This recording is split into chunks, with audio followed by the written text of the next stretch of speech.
Hello players and GMs, I am Reese and welcome to another video by Jetpack 7. First of all, let me just start off by saying that I sincerely hope everyone watching has been able to stay safe and healthy. There is a lot of madness happening around us right now. It has been a very stressful time for pretty much everyone, but we at Jetpack 7 are very fortunate that much of our business can be done remotely. So we wanted to let all of you know that our work has not stopped and we will be continuing operations as usual. In fact, in order to help people stay inside in this time, I've decided that I will be releasing small pieces of weekly content to give you something new and exciting to bring to your table.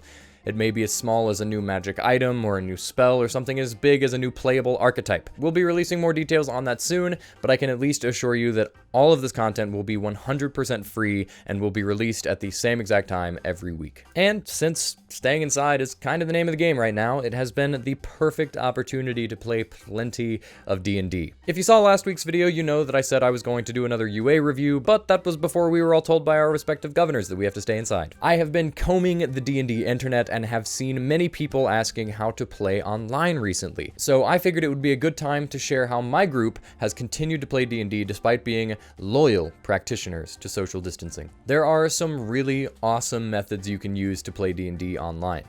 I am more familiar with some than others, but I will at least talk in detail about the ones that I know and then mention others with which I am less familiar. Any websites that I mention, you'll be able to find the links to those in the description below. So first of all, the simplest way to play D&D is to just hop on a voice chat program and use the old theater of the mind. It will take some getting used to, no doubt. Not seeing people's faces while playing D&D can be pretty tough at first, but once you get used to it, it's actually very fun. Not seeing one another creates this sort of barrier that can allow you to really dive into the voice of your character and interactions between PCs. If you are going to do this, I also recommend everyone have a halfway decent microphone. Any phone released in the last 5 years probably has a good enough mic, but it can be very frustrating to play with someone whose mic is constantly cutting in and out. Playing purely through theater of the mind can be challenging, but it is also an awesome way to return to the bare basics of D&D by eliminating all the frills that come with minis and battle maps and all that. I personally highly recommend Discord as a voice program. It offers some pretty reliable servers,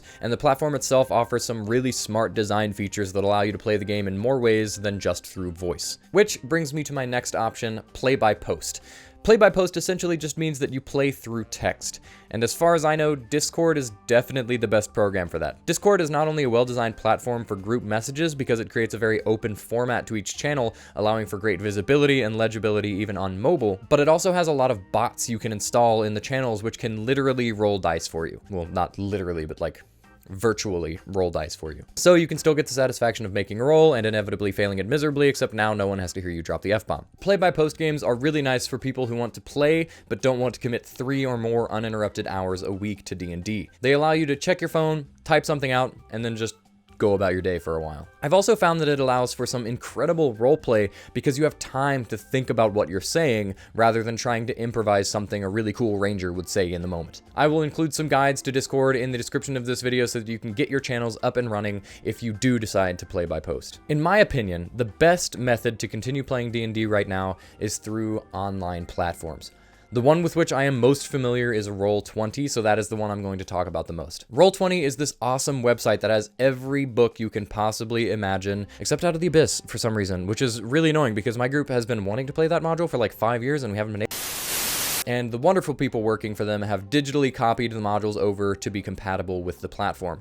It allows you to play pretty much any officially released content, and by the way, it has way more than just D&D on there. It is really awesome because you get to actually play on the maps which are inside the books. If you are running the game, I highly recommend purchasing at least the Plus membership, which is like $6 a month, but you can play for free if you'd like. You do have to purchase the modules as well, which cost right around as much as the retail price, but my group all chips in on a book whenever we're about to play, so it ends up being about $10 each. The one downside is that there is a bit of a learning curve to operating the platforms because there are a lot of little shortcuts that you wouldn't know about unless you've been using it for a while. So once again, I'll be including a video in the description to get you started. If you are playing on Roll20, I recommend once again using Discord for voice. Roll20 is a browser-based platform, and as such cannot handle as much traffic as Discord's software. Roll20 offers video and voice, but we stopped using it pretty much immediately because it just causes a lot of stress on the server and makes it a little laggy. Outside of Roll20, the other big online platform is Fantasy Grounds.